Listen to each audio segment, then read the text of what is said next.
But now on the NVTV, a real icon is back where he belongs, bringing great entertainment well and truly back to your screens on a Friday night.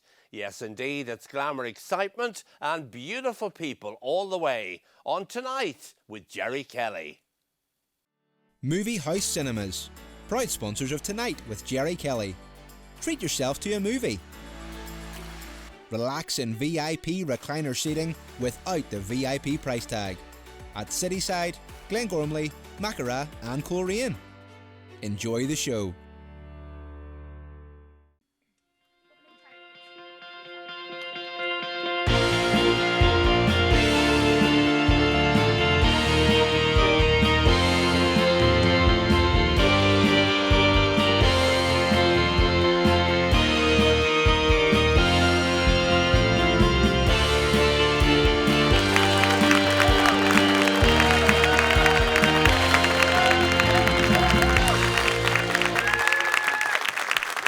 Ladies and gentlemen, please welcome your host, Gerry Kelly.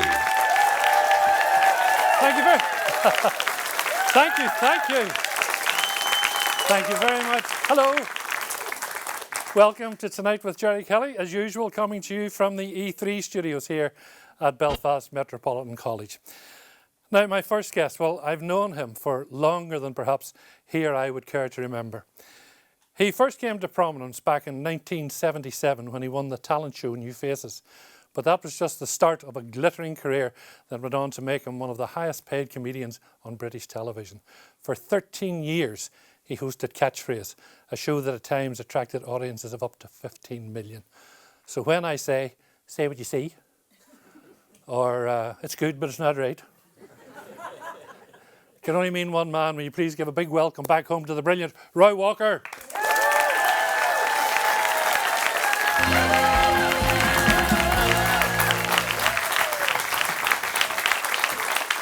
Great to see you. Roy, it's great to see you. Lovely to see you too, Gerry. Tell me, do you get home often? Do you get to Belfast? I do. I've been much here now? quite a lot this year. I've been filming a pilot for a comedy sitcom, and I did some stand-up at the Strand at the Arts Festival, and I was in Newcastle, County Down, so I've been here quite a lot this year. So you're busy working away? Yes. Can I be very rude and ask what age you are? Did I ask you? 82.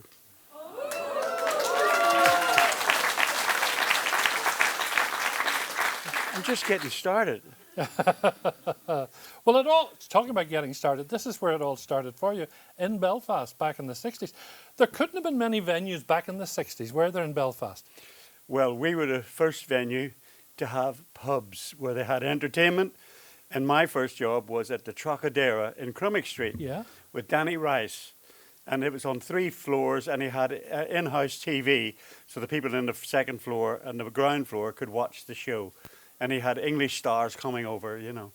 So that was my first break. And what were you doing? You were singing at the time, Well, were you? I was a compeer and singer and what have you. And then I was headhunted after about a year to a new venue over in East Belfast, at the bottom of the Newton Arch Road, at the bottom of the Short Strand, and just over the Queen's Bridge. And they called it the Talk of the Town. Yes, I was never there, but I've heard an awful lot about the Talk of the Town. Well, it was a 400-seater, and it was on ground floor level. And it was the first time ever that women would go into a pub with their husband or boyfriend. Normally, they would go into the snug or something, so it was a complete revolution of attitudes and changes.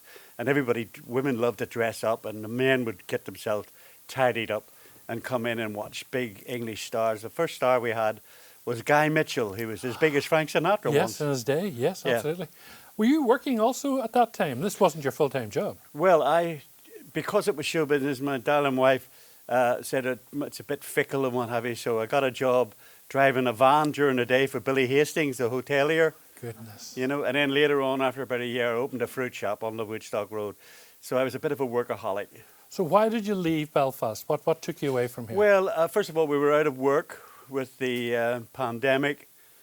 Not the pandemic, the troubles had started and what have you. There was curfew, and so there was nowhere to work really. And I was in a mixed marriage. She was a woman, and And so we couldn't go to her house. We couldn't stay at my house. I lived on the Ravenhill Road. So so many English artists came over and said to me, "Why don't you come to England? Why don't you try yourself in England?" You know. And But were you forced out of the city? yes, we were. Yeah, yeah. Really? But worse things happened to people. So I never really thought of myself as a victim. I just thought it was an opportunity, and I've always been that way, believed in myself and what have you. So off I went. I sent Jean home to her mother. We had 3 children by then, and she went home to her mother and stayed there. And I went to England to start a brand new career, because everybody always said, you tell better jokes than the comedians. Yeah, but nobody knew you over there, really. You were starting from scratch. I had to start from scratch, and of course, you know, to talk about racism and bigotry and what have you, it's full of it over there. You know, get back to Ireland, you're rubbish, get off, all that sort of thing. But it took me 6 years before I got to, and that's working 2 or 3 times a night, 2 or 3 shows in 2 or 3 different venues. It was a great education. I bet. I enjoyed every second of it. But was it New Faces? Was it the talent show that really launched you then? Well, it was making stars, just the same as you're putting people on TV for the first time here in Northern Ireland, going on to do great things. You put my daughter on. That's right. All those years ago. Josie, She's yes. now a big West End star and what have you. So given an opportunity, I knew I was ready. It was difficult to get on the comedians and what have you. I met a fellow from Belfast called Pat Mooney, who was on the comedians. Pat Mooney, Yeah. yes. His real name was Tommy Smith. Really? Yeah. But he took the name from Mooney's Bar. Isn't Cornmarket? There was a Mooney's bar in Cornmarket, that's right. So anyway, I ran into him in a service station. I didn't knock him down. I was there whenever he was there. So I said, I think I'm ready for the comedians. How could I get on? And he went, "Oh, I've got hundreds of comedians." You know what? He probably didn't want another Belfast voice on there, along with Frank Carson, a genius comedian. So anyway, he said, "I'll tell you what to do. Tell me your best joke. And if it goes down well, I'll tell the director where it came from." I went, so I'll take a chance. So I told him, in those days, my best joke was about the golden shot. Do you remember? Yes, with You used Bob to ring up Monkhouse. from your house with Bob Monkhouse, the great Bob Monkhouse. And he said, everybody was telling Pat and Mick jokes, and Seamus and Murphy, and I was sick of them. So I invented a brother-in-law called Shuey, right? And it was a funny name. And who's calling the golden shot? Shuey McPhee. Okay, Bernie, the bolt. Over to you, Shuey. Up a bit, right a bit, right a bit, up a bit. Fire. Shuey, you've missed the target. You've shot the cameraman on the leg. Can you not see the target on your television screen? He said, "No, I'm calling you from a phone box." That's still funny today. So it took 2 years to get that call, and eventually Johnny Hamp, the great Johnny Hamp, who was great for comedians, he rang and he said, "What's your joke?" And I told him about my brother-in-law, Shuey, walked into a bar with his pet under his arm, and the bartender said, "That's a funny dog, can it fight?" He said, "It can." Yeah, he said, "I've got an Alsatian in the yard, would you bet a tenner against it?" "I'll bet 50 if you want." 2 minutes later, the Alsatian is dead. "Funny dog, funny fight, what sort is it?" Shuey said, "It's a long-nosed, long-tailed, short-legged Irish Terrier. Some people call them crocodiles." And that was me off and running. So when then did Catchphrase come about? How did that come about? I was very lucky to get Catchphrase. I was working with all the big singers. Shirley Bassey, I did 10 tours with her. And then Tom Jones gave me a tour, did the Albert Hall with him. And Gordon Mills was his manager, and he flew over from America. And he wanted me to go to America and open for Tom, you know. But I'd been on the road for so long, and Jean had brought the kids up and what have you. So I was away all the time. So I said, "Would you speak to my manager and I'll come and do guest spots or something?" "I don't speak to managers," he said. "I'll manage you." So I said, "So you want me to betray the guy that got me this gig to go to America for you? What sort of a person would that make me?" And he went, "Okay." So I didn't go. The word got back to my manager, and he gave me a summer season with Donna, who had on the show, Rosemary, and Russ Abbott in Bournemouth at the opening of the Bournemouth International Centre. And I had a great night on the opening night.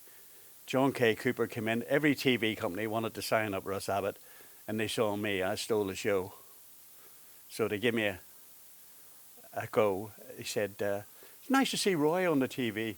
He said, we don't see him often enough. And my manager said, well, what about one of those game shows you have? Well, he said, I don't think Roy could do a game show. He's too quiet and too slow. Yeah. And Mike said the immortal words, think of the money you'll save. So I went for the audition, and the next day they gave it to me. And how many years did you stay there? 14 years. Saturday night. Saturday night. Thank you. How did the catchphrases come about? Did you deliberately write those, or did they just sort of come to you? They were from America. It failed in America, the program, because you're not allowed to be offended in America. You're not allowed to be seen as a fool, you know. Yeah. So we didn't show people being all that foolish because we edited it right out. But it looks as if it was a huge success and what have you. But the Northern Ireland accent, John K. Cooper came to me on the opening night, and he said, Roy, we need a doing word for the computers to start up. I said, yes, I've already spoken to them. I've given it to them. He said, what is it? I said, now. He said, what does that mean? I said, right now. Oh, do you mean now? No, I mean now. So that was my first. And that was it. You still have that deadpan way and that slow way of telling a joke that's still so very funny. Are you still doing the cruises and so on? Yes, the best job I ever had is these luxury liners, and they pay well, they make your bed, they feed you. I'm still living on my own, so I quite like it, traveling the world and what have you. And of course, I've now been discovered by the modern comedians. You are, yes, right. Yeah, which is lovely. You were doing university tours and so on. I did 100 universities Goodness. in one go. Tell me before you go about your children. Tell me about Joseph. Well, the kids are marvellous. Philip, my eldest boy, he's in London in pantomime, and Richmond. Mark, my eldest boy, is actually living my life now. He's made enough money out of being a comedian, and he bought a yacht. He's in Gibraltar tonight, and he's sailing around the world. He's been there for 2 years, getting papered up, so he's now an ocean skipper. And whatever port he gets to, he does some comedy. And your daughter? Josie's the star of the family. She's in the West End. She's been in every musical, original and Matilda, Jamie, Warhorse, you know. She's played Christine, she's played Cats, them all. And now she's gone into serious acting with the National. She's just finished, she's been up for 4 Olivia Awards, and she's just finished The Ocean at the Bottom of the Garden, which is a fabulous piece of work for the Royal Shakespeare Company. Well, they didn't lick it off a stone, I'll tell you that, Roy. They did not lick it off a stone. Well, she started off with you. You gave her her first break. I remember that well. All those years ago. She was only a kid. And from that, she sort of realised this is what I want to do. And so all the people you've ever given the chance to, you know, we're eternally thankful for. Roy, this is your big chance tonight, and you've taken it very, very well.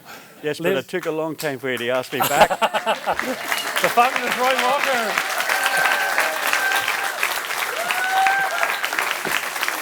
What a star, what a star.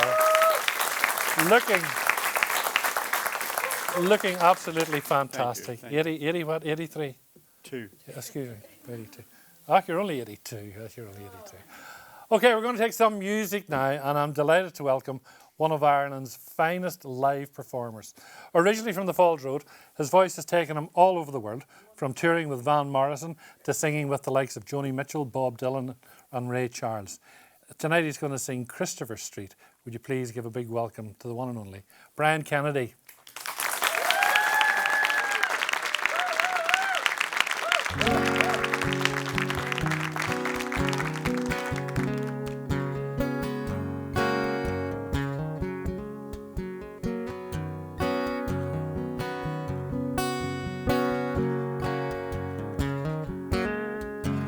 Christopher Street was busy tonight as I made my way back home. One of these nights I'll turn on the light, like that taxi by the payphone.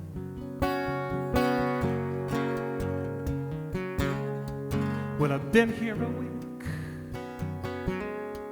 but it feels like more. And God knows how long I'll last. I picked up the mail from the hallway floor, and I'm finally making peace with the past. Now most of my friends are busy tonight, just getting their kids upstairs now. How did our lives change so fast? You just never know what's up the road ahead, do you?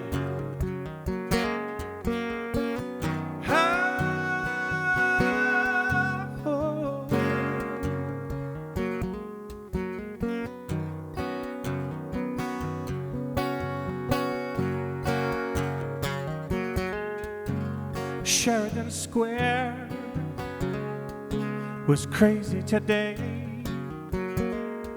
when I took the train uptown now. It started to snow, but I just didn't care, 'cause I never dreamed I'd be Broadway bound.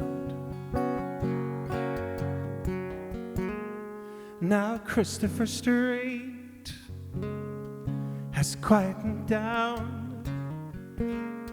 Seems even New York needs to sleep sometimes. But one of these nights, when I put out the lights, well, I'll find you waiting to love me on Christopher Street.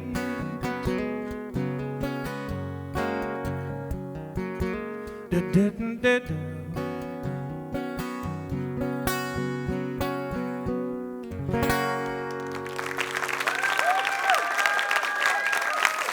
Oh, thank you.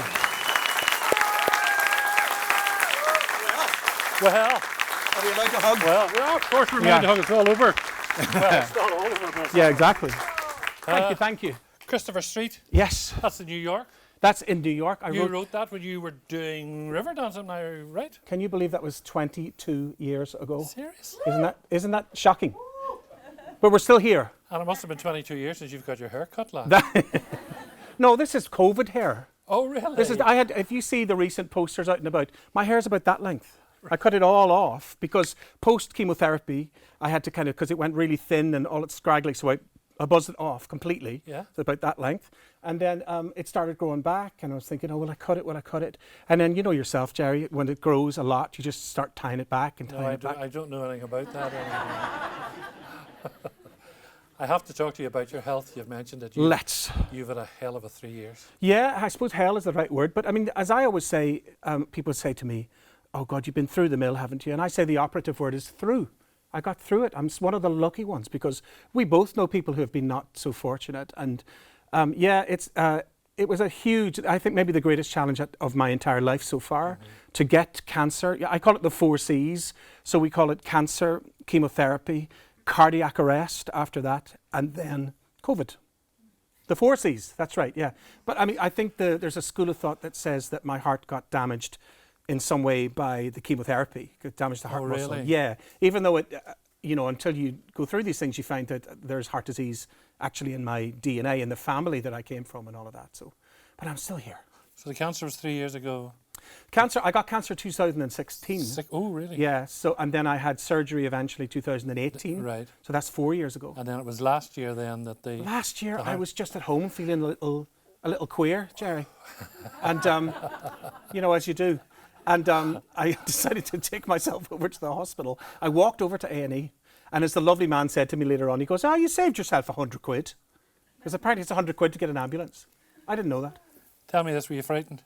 I was, yeah, because it was something was going on. You know, people talk about how they know about the classic symptoms of a heart attack.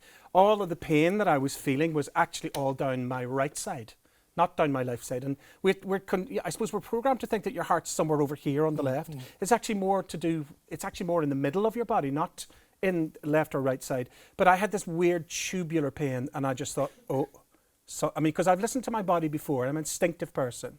So instinctively, I've been a singer all these years and a writer. So why wouldn't I be instinctive about my body? And I just knew, I thought, something's really wrong. And I tell you the thing that I didn't do that I'm glad I didn't do. It was 2 o'clock in the morning. And I thought, NE's going to be full of, junkies and, and COVID and masks and all that. I nearly took a sleeping pill because I thought, I'll just take a pill. I'll get up in the morning and I'll go to A&E then. And the thing is, if I'd have done that, I probably wouldn't have woken up again. Goodness. That's the truth. Goodness. I didn't have any. And that's the reason why I didn't take it, truthfully, because I probably would have. So what's the prognosis now?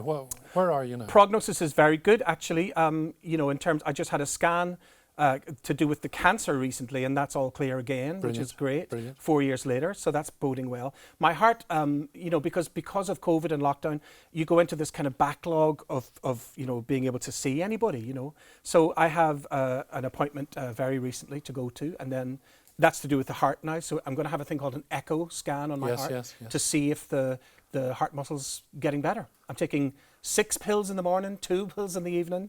I am a walking pharmacy, ladies and gentlemen. But I mean, it's keeping me alive, I think. You're still here, as you said? I'm still here, yeah. Have you cut back on work? Yes, yes. Oh, they were not that delighted, are they? Have you cut back on work? No, I haven't. In fact, my diary's beginning to wake up. And because I hadn't worked for a couple of years, I mean, if you're going to have a heart attack, have it in COVID, have it in lockdown, then you get it out of the way. No, my diary, I'm glad to say, I did things like Glastonbury this year. I just did a wonderful festival in Troon. I've got loads of gigs coming up here, so please check the website, briankennedy.co.uk.ie. Doing a lovely gig in Dublin on the 20th of December. It's a Christmassy show. But there's a Hastings tour of those hotels in January. So if you want to get something, either you want to punish somebody, or you want to give them a present, give them a ticket to my show in January. So every weekend in January, I'm playing a different Hastings hotel, like Culloden and Europa and so on. You mentioned a Christmassy tour. Yes. I remember one year. Oh, here we go. You told me you hated Christmas. It's true. And you went away. You went out on your own. You're right. Well, what's changed? You brought out a Christmas album, for dear sakes. Exactly. I mean, I suppose psychologically that's a fairly predictable thing to do, isn't it? Because actually the thing you hate is really the thing you probably secretly love. But have you become to love it? The music brought me back to it, because at that time of year, you hear Ella Fitzgerald, you hear a wee bit of Wham, you hear something you love. And I started investigating old Christmas songs with my producer, Billy Farrell. So I would say actually the music brought me back to it. And so I made a shock to all of my friends. They were like, sorry, you're making a what? A Christmas album? You? And I did, and I have to say I now do something very eventful every year. I'm having a really homosexual Christmas this year. Really looking forward to that. I'm going to stay with some friends of mine in Liverpool who are the gayest people you could ever meet in your life. So we'll be doing all of that. A homosexual Christmas. A very homosexual Christmas. I've heard of many types of Christmases, but I've never heard of I'm going to have a real homosexual Christmas. Don't knock it, Gerry. I mentioned earlier all the people that you've shared the stage with. Is it true, and I read this somewhere, that you sort of did an impromptu performance with Stevie Wonder? I did. In Ronnie Scott's in London, I got invited. Back in the day, you get invited to these launches of extraordinary people. So he had an album out at the time called Conversation Peace, P-E-A-C-E. And there we all were, me, Kirsty MacColl, the late, great Kirsty MacColl, Paul Brady, Mark Nevin, Marcella Detroit from Shakespeare's Sister, Hattie from EastEnders, all the big stars. So there we were. And then Stevie comes out. I can't believe it. I'm sitting there going, Stevie Wonder's right there, and so he starts playing around, and then he goes, you know what, let's have fun, let's play some old songs. Because normally an artist might play all of their new songs and that's it. Yes. But no, he was the opposite. And then he goes, I know there's loads of singers in the audience, so if anybody wants to come up and sing. So of course we all froze, like nobody moved. And then it was Simon Climie from Climie Fisher who kind of encouraged us all to get up. So suddenly Stevie starts, you are the sunshine of my life. And I have a photograph of this in the house, which I'll send to you. And he goes, oh, someone take a verse. And so, of course, everybody's like, but Simon Climie thrust the microphone at me And I started singing, you know, you are the apple of my eye, you know, all that kind of thing. And I sang it, it went brilliantly well. And I must say, because I thought to myself, how am I singing with Stevie Wonder?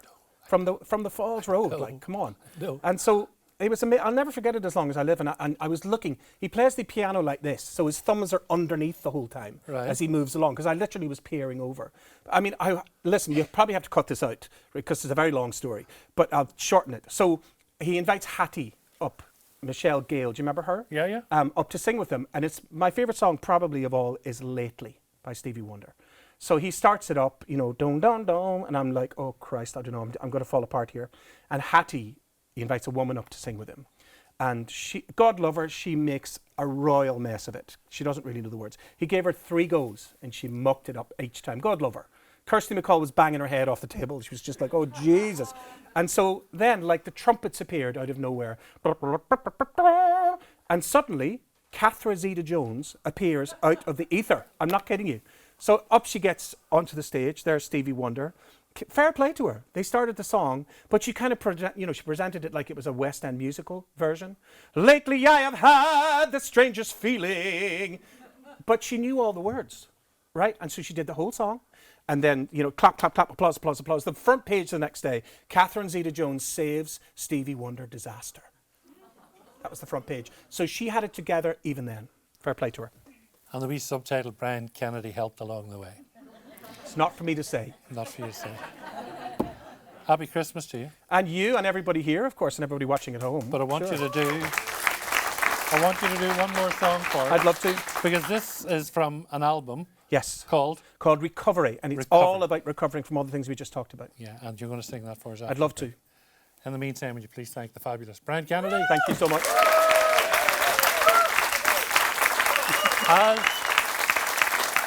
As Brian says, he's going to sing Recovery for us straight after this break. We'll see you in a couple of minutes. Bye.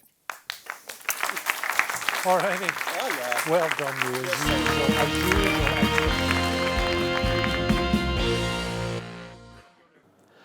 Hi, I'm Stephen. I'm a music student up at Millfield, and I created the theme song for Tonight with Gerry Kelly. After college, I would like to work as a composer in film and TV. Ready for an epic family day out? Then head over to the Jet Centre.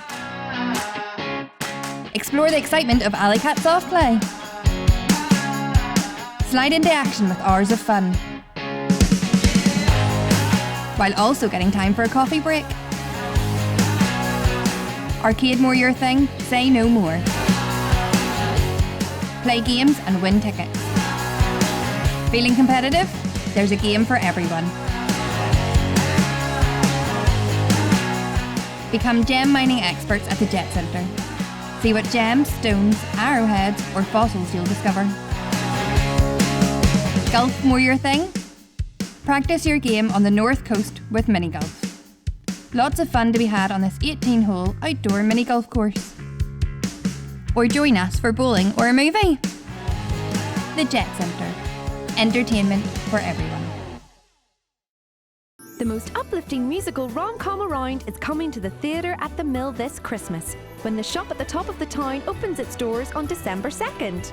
With an all-star cast and a fabulously festive story set in 1970s Belfast, this show is the perfect way to start the holiday season. Book now at theatreatthemill.com.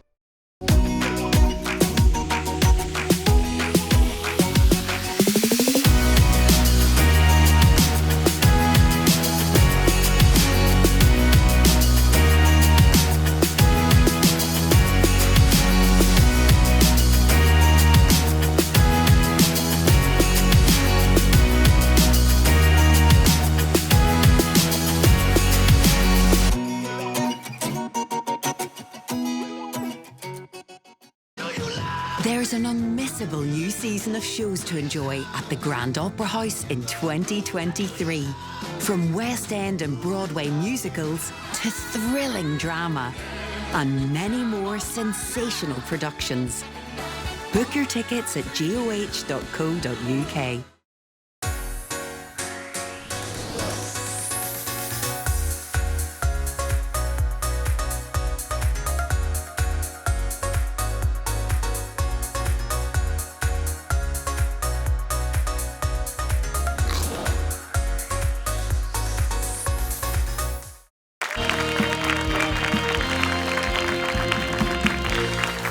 Welcome back. As promised, Brian is going to sing another song. Keep your hands together. Welcome. And once again, this time the song is called Recovery. This is Brian Kennedy.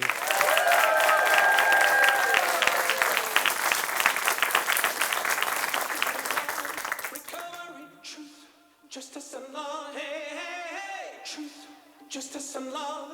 Recovery, recovery, recovery, recovery.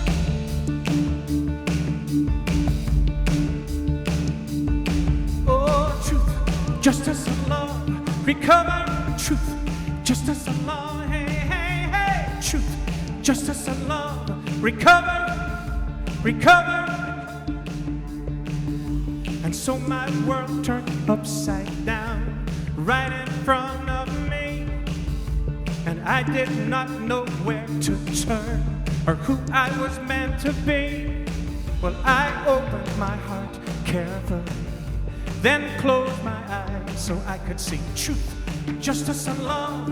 Recover, truth, justice and love. Hey, hey, hey. Don't let the darkness cover you. Repeat these words through and through. Truth, justice and love. Recover, recover. You just can't keep a good man down. Well, that's what my doctor said. Whenever life kicks me around, I'm awake for days on end. Well, some people want to comfort you, while others need to hurt you too. Truth, justice and love. Recover, truth, justice and love. Hey, hey, hey. Don't let the darkness dominate. Repeat these words, articulate. Truth, justice and love. Recover, truth, justice and love. Hey, hey, hey. Justice and love. Recover, recover. Oh no, not another deep and meaningful book, or that sideways look in the shopping mall, or the cinema queue, or the hospital waiting room. And how are you, love? How's your health? You know your health's your wealth. You mind yourself, you hear me? Oh, you mind yourself. You mind yourself.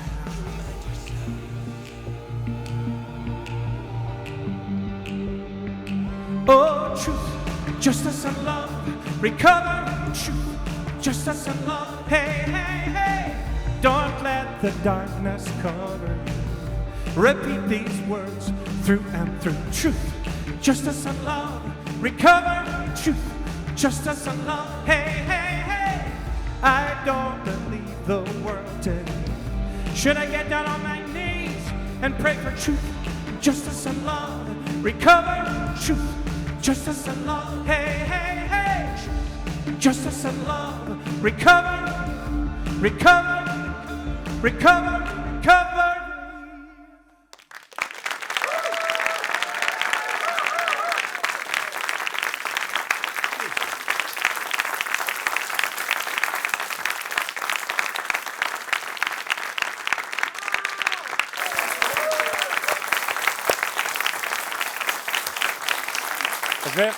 Great Brian Kennedy.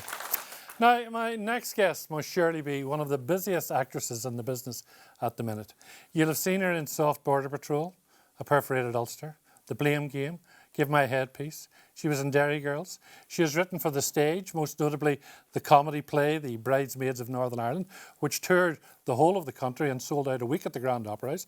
To my knowledge, she's got 3 other comedy play commissions under review. She has her own successful podcasts, and when she's not doing all this, she's trying to sell us something on a few television ads. Would you please welcome the very, very funny Diona Doherty.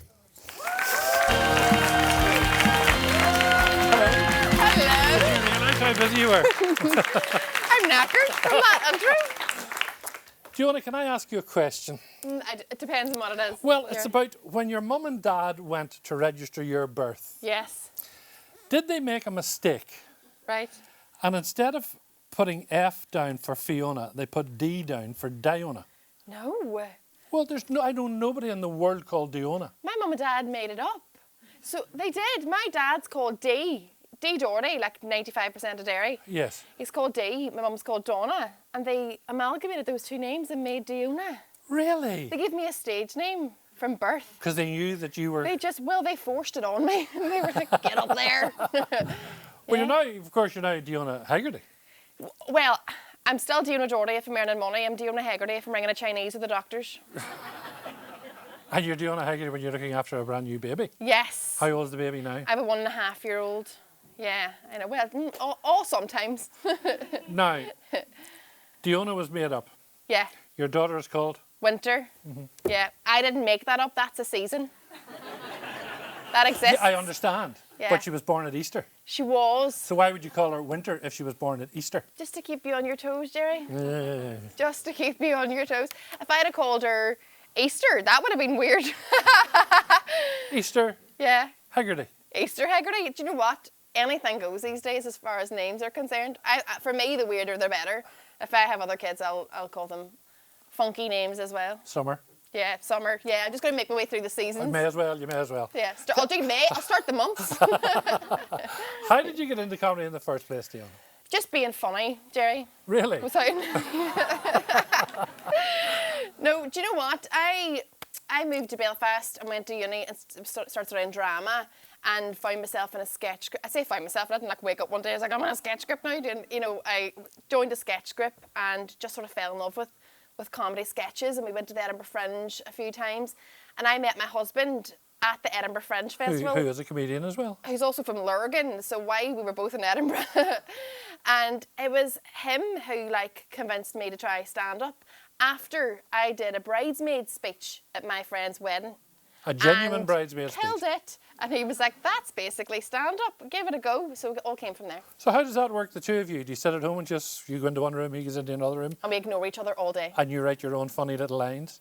Yeah, we do... Sean, my husband, Sean Haggerty, he's a one-liner comedian, so it's a very different style from mine. Mine's more storytelling.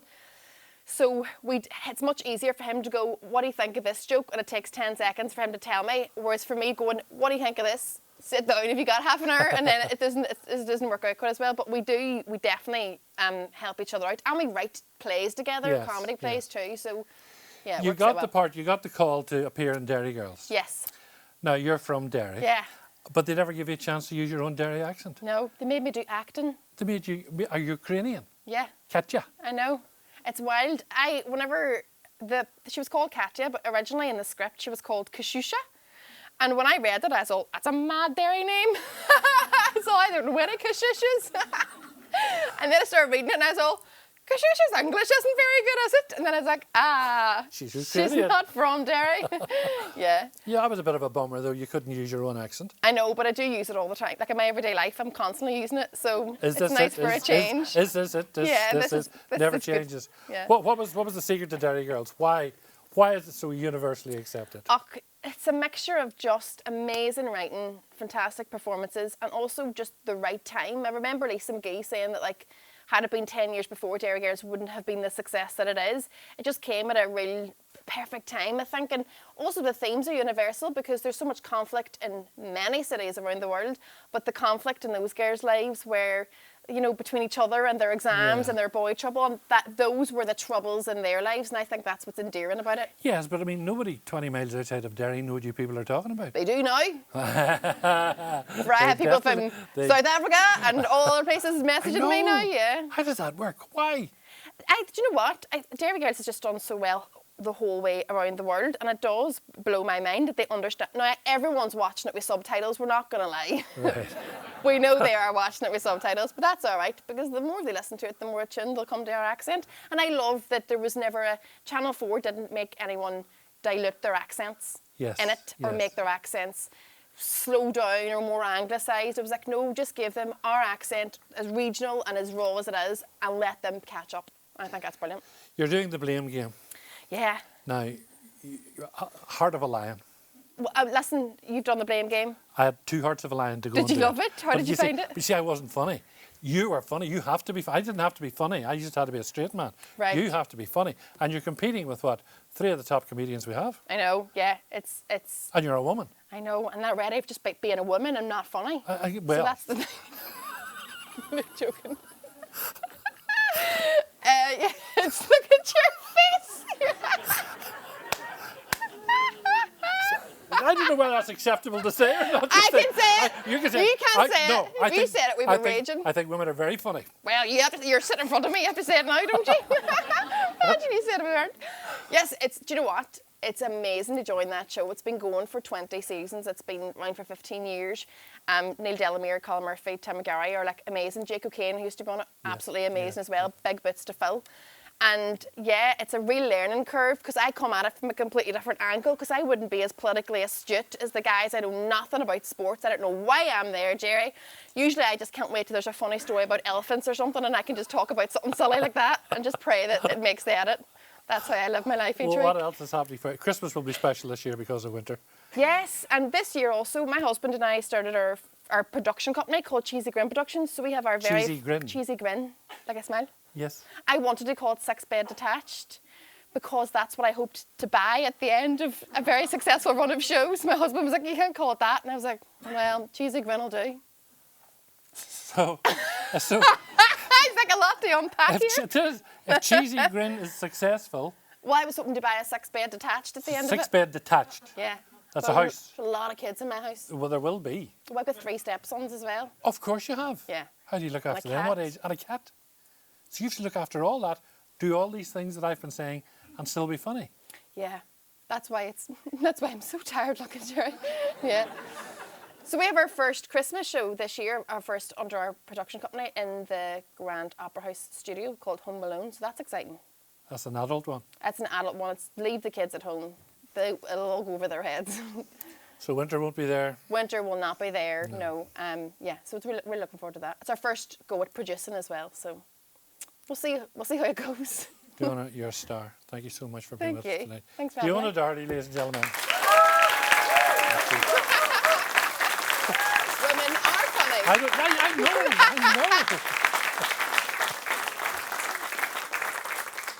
Glad that's over. Me too.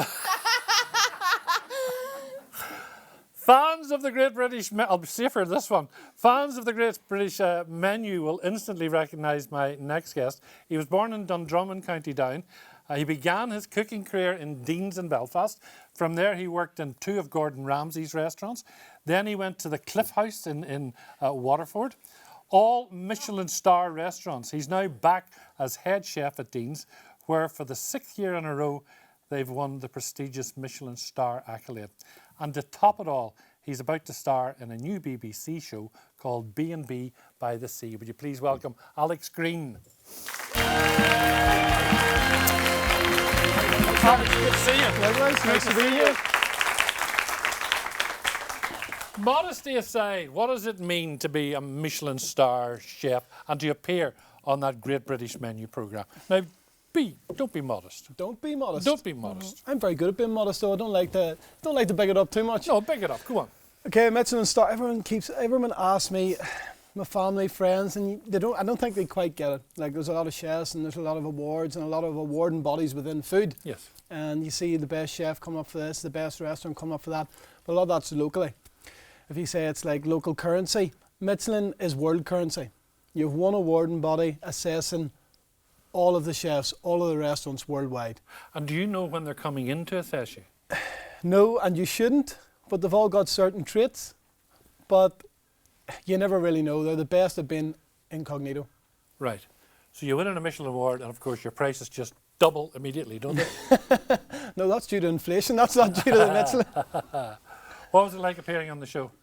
Great British Menu has been amazing for me. It's my first bit of television. It was massive in the aspect it puts you on a global scale. Yes. So you're more exposed. People are aware of what you're doing. People are aware of who you are. And the main thing for me, being a chef and being passionate about what I do. So you want to share that with other people. And that was a great thing about Great British Menu. You could share it with everybody. You could share Northern Ireland with everybody and what's happening here. But most importantly of all, you're benchmarking yourself against the best in the industry. Yes. And you are working against the best in the industry because it's only the best in the industry make the programme. Where did that passion come from? I grew up on a farm from a young age.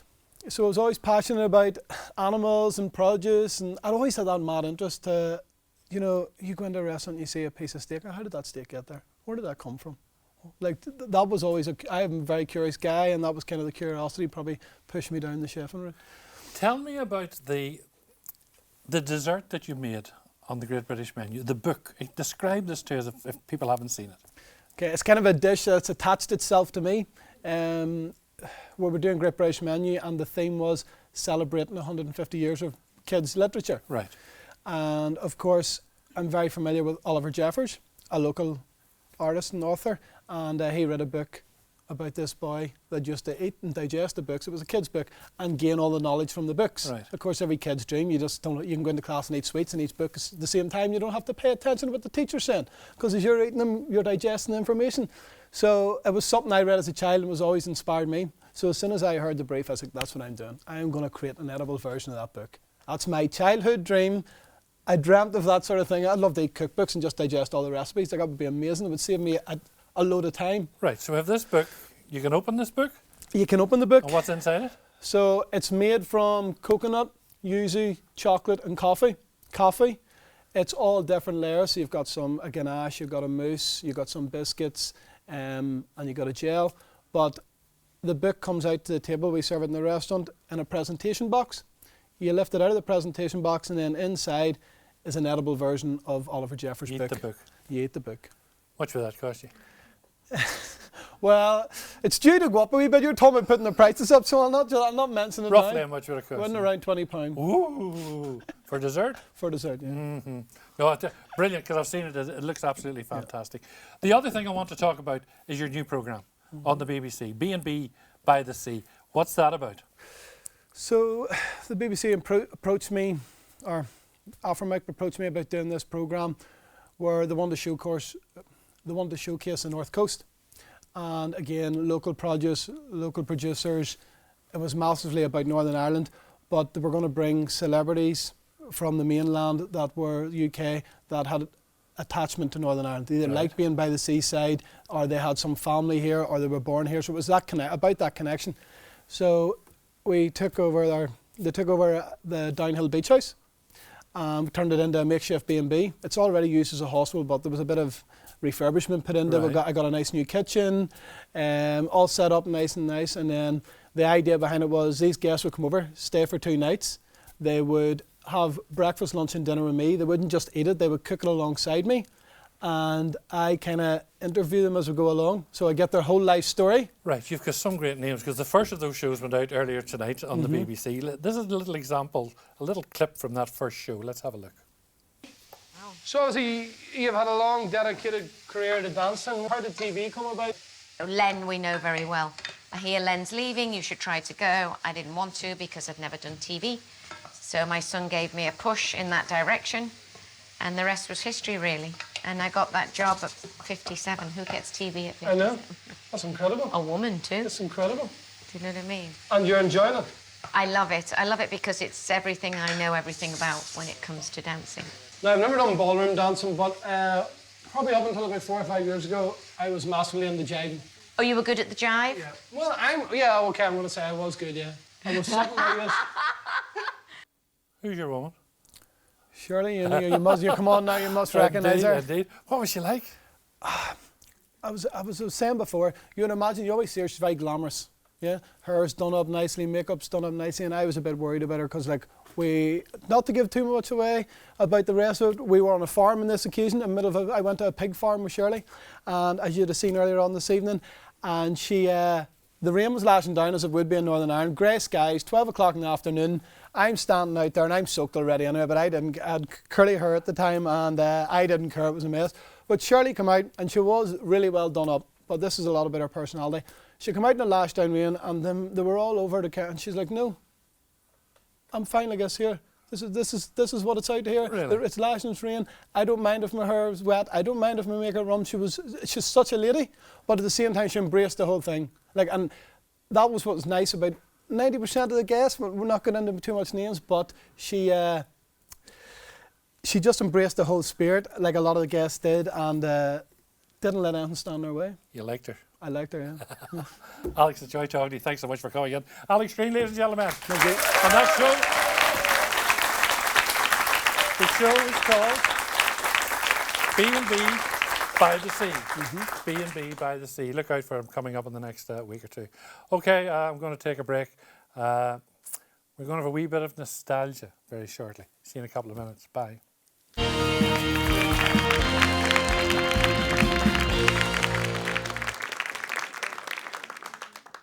Hi, I'm Mary Gaffney and I am studying my HND in commercial photography and videography here at Belfast Met. I have been working on the Kelly Show, doing the behind the scenes photography and working on the edit as well, and hopefully in the future I'll be getting into the photography business. The most uplifting musical rom-com around is coming to the theatre at the Mill this Christmas, when the shop at the top of the town opens its doors on December 2nd. With an all-star cast and a fabulously festive story set in 1970s Belfast, this show is the perfect way to start the holiday season. Book now at theatreatthemill.com. Let the good times roll at Super Strikes at the Jet Centre. You can now book your lane online. We've got 14 bowling lanes and 4 mini bowling lanes. Plus we serve delicious hot food and snacks. Discover bowling today at the Jet Centre. Jet Centre. Entertainment for everyone.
There's an unmissable new season of shows to enjoy at the Grand Opera House in 2023.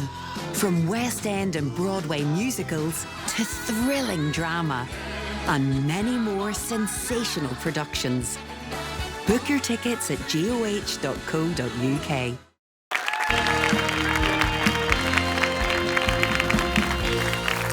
Thank you. Welcome back. My final guest tonight is an actor, a singer, a composer, a radio and a television presenter. But perhaps he's best known for something else entirely. From Boys Own, would you please welcome Keith Duffy.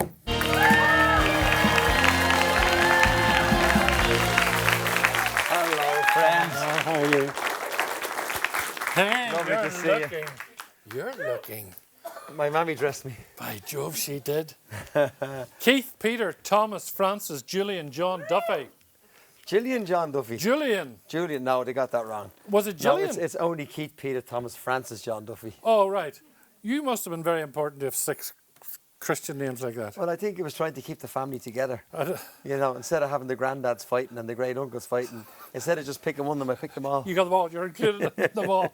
How have you been? How are you keeping? I'm doing great. I'm just off tour. Myself and Brian McFadden started working together about 6 years ago. Yes. And we created a band called Boys Life.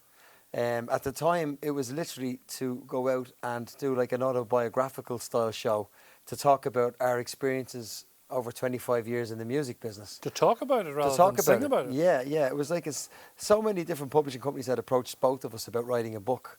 And, you know, a lot of the stories I felt wouldn't come off the page unless I told them myself. So I had decided, I had just done 6 months in the West End in London, doing a Billy Roach play, yes. A Handful of Stars, in Trafalgar Studios, and it was a great success. And I loved that space. I loved that, you know, obviously with Boys On, we played the stadiums, and we played up to 200,000 people in Hyde Park. We played in front of a lot of people. But when you get back into a small sitting in a small studio like that, I think there's about 137, 127, 37, and it's in the half round, and your performance level is on the ground and they're on an elevated level. And you're going out there doing a 10 or 12 page monologue of whatever the show you're doing. It's the scariest place in the world. I bet. And it's the loneliest place in the world. And you have this thing when you're an actor that's called the empty carriage. You know, you're always afraid you're going to forget some of your lines. But once you know the story and you live in the moment, you don't. But you always have that thing that might distract you for a second. And they say the carriages are going through with all your lines. And all of a sudden you get an empty carriage and there's no lines. Yes. And you're kind of, you're jumping around the place in your head. Nobody sees the thing. It's all happening very quickly in your head, but for you it goes on for hours. So what's the gig with you? What's the gig with you and Brian like now? What are you doing? Well, are you singing old Westlife? We're doing all the Boys Boyzone and all the Westlife stuff, you know, and we didn't realise at the time. We started off, like I say, doing this autobiographical show where we only did 5 or 6 songs, and the rest was our experiences working with the various heroes and the artists that we were very fortunate to work with. And it was telling the stories that happened backstage when we worked with Pavarotti and when we worked with Mariah Carey and B.B. King and Joe Cocker and Gloria Estefan and the various people that we got to work with over the years. And it was letting our fans know how we felt coming from humble, hard working class backgrounds to being put onto a stage with the likes of Pavarotti and how we felt. And that show was very successful, but what we got back, the feedback we got back from the fans was, you know, we love the music and we'd love to hear you guys singing the songs. So we put a tour on sale, just music, a concert basically, and we sold out everywhere. We had a great time. And that was, you know, we're 6 years together now. We wrote and recorded our very first studio album and released it this year, which was a great success. We called it Old School because our influences of music were all from the 80s. So we tried to capture what we loved from the 80s and make it modern day. And that's what the songs are on the album. Okay, what's your relationship now with the boys from Boyzone? Because you did celebrate your 25th anniversary. Yeah. You're coming up to your 30th anniversary. Yeah. Next year? Yeah. Can you believe that? Well, I mean, Gerry, part of my whole career starting off was coming on your show on a Friday night, you know, and I look back now at some of the photographs of us together 25, 27 years ago, and it's scary, you know, and it's wonderful to see you back doing this. This is where you belong, you know. It's great to be part of it. Thank you so much. Thanks for that. But are you going to do anything for the 30th year? There's nothing planned at the moment, and Brian and I have just finished. Brian and I, during COVID, we signed a contract to do 100 concerts for a promoter. 2.5 years out of work. You know, when you get an offer like that, you're kind of going, just sign the dotted line. Just do it. Because whenever this pandemic is gone, we're just going to want to work. And that's what we're doing. So we've 30 shows under our belt, just finished. And we've another 70 shows done. I think we're touring again in May. And then we'll do the festivals during the summer. And then we're touring again in November. So if I do anything with Boyzone, I don't think it would be a tour. I think it might be a one-off concert. A very, very special venue. And a one-off concert. And I think that would suit everybody. Away from the music, I want to talk to you because I've been looking recently at some magazines and newspapers. And there's a beautiful photograph of you and your family, and your lovely family. Tell me about your daughter for me, please. Well, Mia is 22 now, and she's a beautiful young lady. When Mia was about 18 months old, we realised that she wasn't developing like our son had, who was 4 years older than her. And we were slightly concerned at the time, but we weren't overly worried. We you know, as the months went on, we got progressively more worried because we kind of knew there's something not quite right here. I mean, it's a very long story, but to give you the basics of it, not long after that, we found out, we heard this word called autism for the first time, and I didn't know what it was and I didn't understand it. And we spent a great deal of time and years educating ourselves on what autism was and how it affected people and what the people with autism needed in their life and how we could help our daughter and how we could help other little boys and girls like her. And we did that. We along with other parents of children in the same position, we got together. We started a charity. We put together schools. At the time, we put together one school. And we tried to tailor an education to suit each specific child. So it meant the ratio of an ordinary school, like 25 or 30 children to one teacher, just wasn't going to work with these kids. They needed, you know, a ratio really of a 1-to-1, ideally 1-to-1. But that's obviously very expensive. So maybe a ratio of 6 or 8 to 1, which is your typical special needs school. And that wasn't working. So we went back to the 1-to-1 basics. There was a few different forms of education that were tailored together for the specific needs of each child, my daughter being one of them. And she responded very well to certain aspects of that education, that intervention. Now, she was non-verbal up until she was, I think, maybe 7 years of age. And there was no iPads back then. There was no smartphones back then. I'm saying that because nowadays iPads have apps on them which are hugely helpful with non-verbal children and children that are on the spectrum. But we didn't have that. So we used an old system called the PEC system, Picture Exchange Communication, which is basically taking a Polaroid picture of things that you might like a glass of water or a bottle of milk or her favourite candy or her blankie or comfy blankie. And a child with autism that's non-verbal, they don't use their index fingers, they don't point, a lot of them don't have eye contact. So if she wanted something like a bottle of milk that might be in the fridge, she'd come into the living room maybe where we would be sitting, she'd take me by the wrist, she'd guide me into the kitchen, and she'd push my hand in the direction of the fridge, and I knew she wanted her bottle. Yes. So what we did was, this is the system that was developed. We take Polaroids of all these things, we put them on Velcro on a chart in the kitchen or in the living room, and when she wants something, you don't get it for her. You ask her to bring you and show you on the chart what she wants. And when she they don't point, so you ask her to take the Polaroid off the chart and hand it to you. Gotcha. And then you say, your bottle of milk. Say milk, say milk. And you try to encourage the child even to make a stammer, even to make some sort of a sound. And you go, good girl, well done. And you get the bottle of milk out of the fridge, you bring it back and you hand it to her, but you don't let her take it until she makes an effort to say thank you. Say thank you, say thank you. She might make a grunt at you and you say, you're welcome. And she takes the bottle and she has the bottle and she puts the Polaroid back on the chart. So it's a very long process, but we stuck with it. And the trick is knowing when to take the chart away, because these children are very intelligent and they're very capable, but they just process information differently than typically developing people do. But the day I knew that it was time to take the chart away was, let's say when I said, say bottle, say milk, good girl, say thank you. And before she said thank you, she grabbed the milk out of my hand and went, you're welcome.